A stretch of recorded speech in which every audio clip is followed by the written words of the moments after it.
大家好，我是小菜花，今天和大家分享莲藕加韭菜好吃又解馋的做法。莲藕适量，把莲藕皮去掉，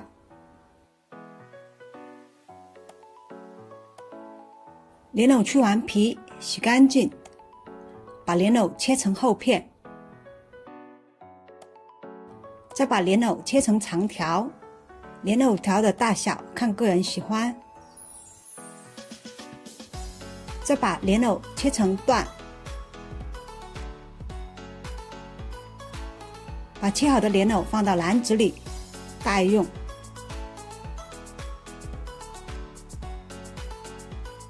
韭菜一小把，把韭菜的头尾都切掉一部分。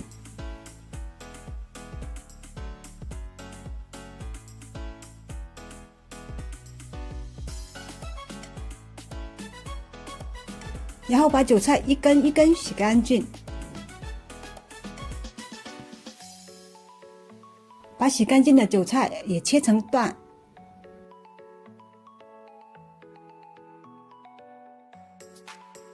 装起待用。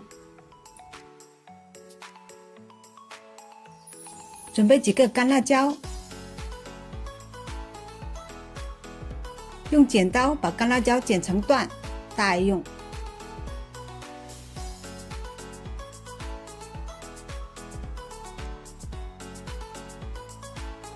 再准备几瓣蒜，把蒜切成蒜片，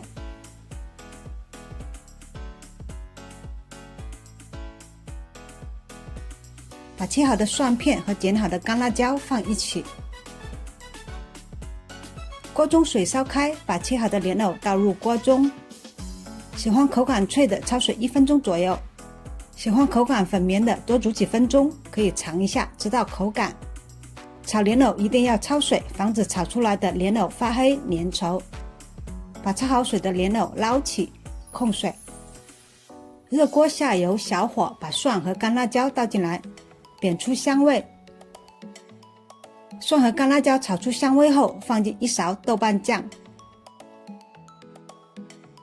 把豆瓣酱炒出红油。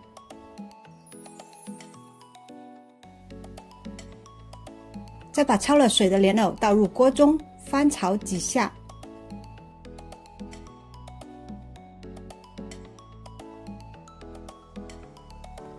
紧接着调味，放入些生抽，一些蚝油，不要再放盐，豆瓣酱、生抽里的咸味已经足够。不停翻炒，翻炒均匀入味。翻炒均匀入味后，把韭菜放进来。不停翻炒至韭菜断生即可。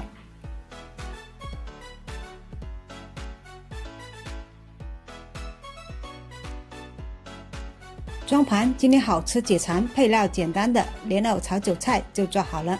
喜欢我的视频，欢迎分享、点赞、关注。